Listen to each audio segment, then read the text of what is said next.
guys, Flo here. So ISO was just released recently, and obviously it's the talk of the town. In this video, not only are we going to go through a rundown of all the abilities, we're also going to explain the best playstyle to be playing ISO with, how he slots into a team, and how exactly the meta might shift. There's also going to be some explanation of some combo potential. There's a lot to get into, so let's just hop right in. All right, so the first ability is going to be double tap. Essentially, it's going to be like aim labs. Ready? He's going to get a kill after popping double tap, and that orb that popped up right here above his head, if he hits that, he gets a shield. Now, an explanation is this shield blocks damage, but it's not indefinite. It's only the first instance of damage. So in the case you're wondering what exactly that means if you took 1 damage, the shield goes away. If you take a bajillion damage, the shield still goes away. The first time that shield receives damage is the first time the shield will be popped. And in that case, obviously, yes, you would like to tank an op bullet, or in this case, a Raze ult. The closest comparison to this would be something like Reyna Dismiss, obviously because it activates after getting a kill, so it's already a similarity there. Something I want to also preface is notice that even after the shield is popped, the double tap bar is still going. So this has actually quite a long effect. If I were to guess how long this is, it's probably anywhere between like 5 to 7 seconds. So throughout that entire duration, you're able to get another kill, and you always have that orb above that you can get more shield. So it allows you to kind of chain that up. You have 2 charges of these, which is kind of nice. You can use it throughout the round. It is a signature ability, so you get 1 of them per round for free, but it costs 150 credits for the second one. We're gonna talk a little bit more about combo potential in a little bit. Now, with that being said, there's one thing about double tap that no one has also talked about, at least not that I've seen. The orb, it is not always spawning directly above the head. So we're gonna play this footage, and you're gonna see from their Valorant's gameplay footage.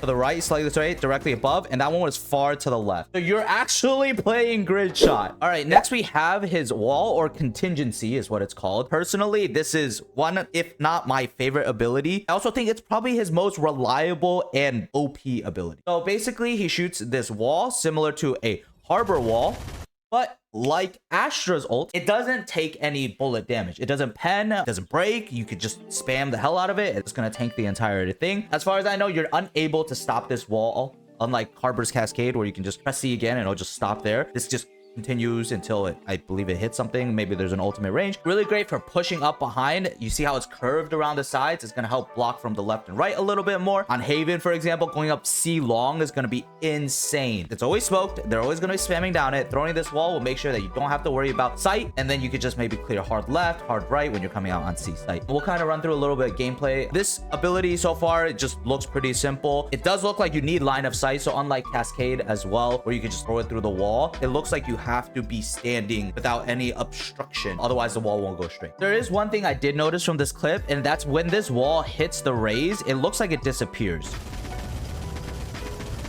So I'm not quite sure if that's just happened to be really luckily, like where it times out, but if it could be broken because of it, like when it hits an enemy player, then that could be a very good way of countering contingency. This ability is 250 credits, so it is one of the more expensive abilities for ISO, and you only have 1 charge of it. I do think having 2 would probably be kind of busted. This is honestly a really great ability, one of my favorites. All right, so his Q ability, Undercut, is similar to Omen Flash. A lot of these flash abilities are usually bound to Q, so I know this isn't a flash, but you're gonna notice how it pulses and flies out. It's almost like the same shape as Omen's Paranoia, but instead of flashing, you're hit with this fragile effect or vulnerable effect, where basically you see the glass shatter on top of the target. You guys probably see this if you play Viper, Killjoy, Astra. This is essentially, they take double damage. Good ability. Is it as good as a flash? Personally, I would say no, it's not. But the interesting thing is you also get 2 of these, which is kind of nice, especially since if we're going to compare it to Omen Flash, it's quite a wide area. You can use it to support your teammates, you can use it to entry, and because it's such a wide area with 2, you can pretty much hit the entire site if you really wanted to. Obviously, you split it up. Pretty good for stalling out retakes because no one wants to push through when they're fragile. That goes through all of his normal abilities he's able to get per round. Let's talk about his ultimate.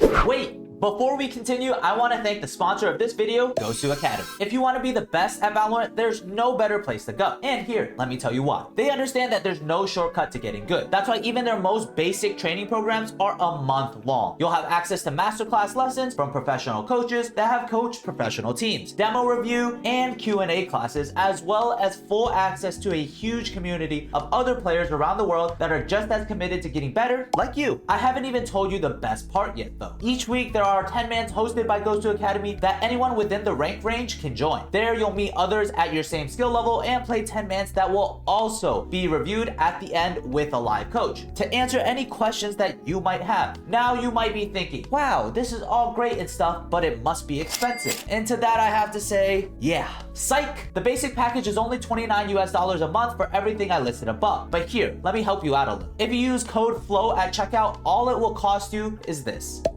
That's right, for 50 cents, you can get a month's access to professional coaches and staff that will accelerate your growth to rating. Plus, you'd be supporting the channel. Make sure to check out GOSU Academy, links in the description, and thanks to them for sponsoring this video. So his ultimate is going to be kill contract.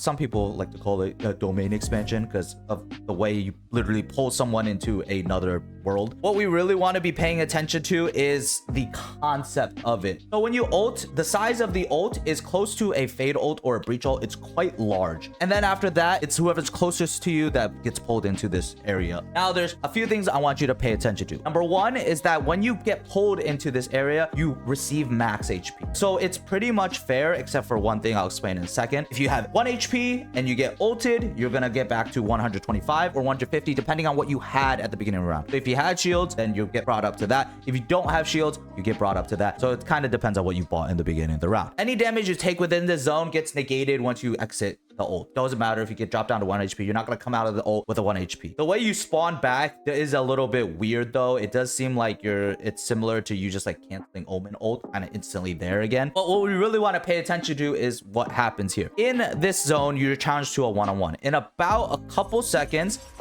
the barriers drop. You can't hide. It doesn't last very long. So obviously that was like maybe like 2 or 3 seconds of delay before you're actually forced to fight the other person. You have the gun that you started with, whatever gun you bring in. If you have a freaking Bucky, good luck. Probably want to pull out your classic almost immediately because it's gonna suck. So another interesting thing is you get double tap when you pop ult. So you see how there was an orb up, even though in the beginning of the footage, double tap was never popped. If you win your kill contract, then you pretty much can come out with shield, which is a really interesting concept. There's also one more thing where we could combo double tap, which is if you happen to get a kill, grab the double tap orb, then ult, you go into your kill contract with a shield, which will give you a more likely chance of winning the one-on-one. A really good way of comboing your util. So within kill contract, I also want to bring up the shield. So the 2 barriers in front of you and the 1 barrier in front of your enemy. This is where ISO's one-on-one becomes a little not fair. And this is where you really want to be capitalizing, which is off of the fact that they have 2 angles to peek, the left and the right. You have 3, and you also get a wider range. Left,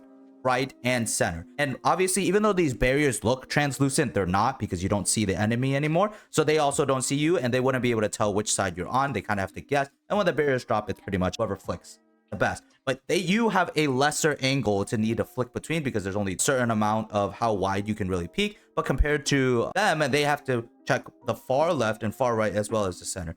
So you have a little bit of an advantage there. More often than not, you should probably be winning. And if you're not, this is also something you can practice. All right, so now we're going to hop into the playstyle section. I know I'm using Harbor, but I'm going to use this Cascade as the closest representation to what ISO's contingency will be. If you really want to complain about this, go ask Riot to give me access. All right, we're also using Ascent here because Ascent is pretty much a very standard map. So the wall will pretty much always be used to entry. It'll block it. So like this, imagine you can clear the left and the right really easily as you're going up, rather than before where you had to just focus on just one way or the other. With contingency, you can obviously isolate peeking left or right, especially in certain areas like where there are 90-degree angles. It's also be good to have your jet dash into. This works really great for any angles that have a lot of spam. So my example earlier was Haven C Long, where a lot of people spam. It works for any smoke pretty much, but yeah, that will definitely work. So what would be really good, we're also going to use this for his undercut where he fragiles everyone. You can undercut and then send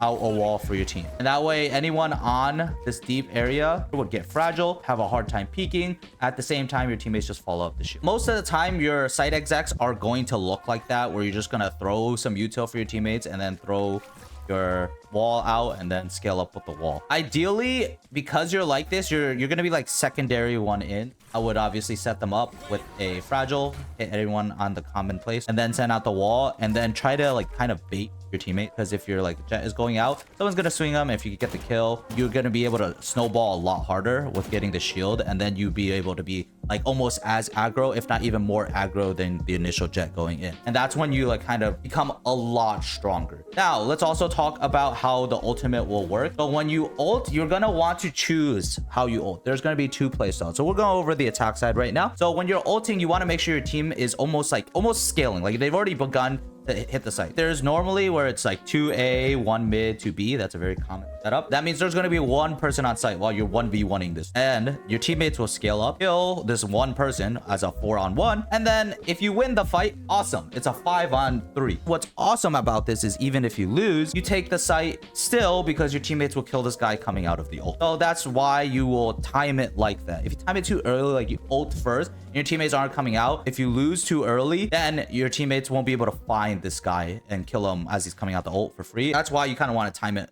properly. One more other thing that I forgot to mention earlier is that your kill contract suppresses.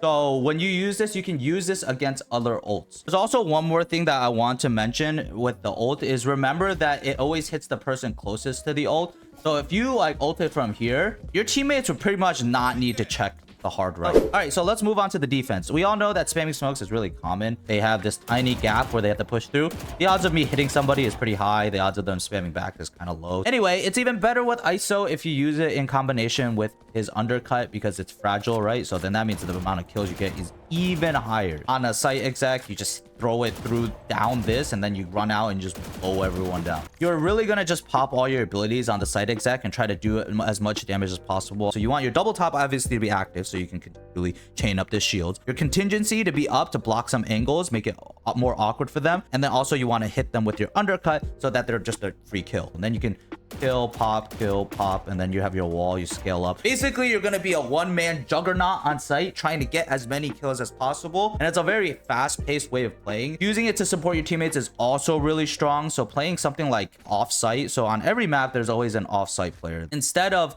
playing on-site where you just have to sit in the corner and tank all the Sova darts, the flashes, suppresses, all the utility, you play off-site. And when they're coming out, fragile for your teammate on site, right? They're all hit. Then you throw up another wall to come out, and then you pop your double tap, and then you run out. You see how that kind of works? You're gonna have a lot of util re-entering site, and they're dealing with a secondary player that's gonna play off-site that re-aggroes in. Like, it's gonna be so nuts if you just have a judge, right? And you're just throwing this up, and you're just running through with double tap, boom, boom. Like, imagine that. Do you ever ult just randomly? No, don't do it. Don't make sense. You're in defense. What's the strong point about defense is the fact that you have so many crossfires that attackers have to deal with, right? I have to check this, I have to check that, check back here, check up here, there, right? So when you ult them, you give them a fighting you in a relatively fair fight. Peeking a position like this where they could be here, up here, over there, right? That's way more positions than the ISO ult provides. Now, when should you do it? Okay, when you do it is usually when you're aggressing because that's when the tables flip, right? So the attackers take the A site, they close the door, all that yada, yada, yada. Your teammates are ready to retake the site. Now it's not fair for you because when you're peeking from door, you have to peek this, there. You see how all the angles, and when you're peeking from heaven, it's also the same thing. Down here, over there.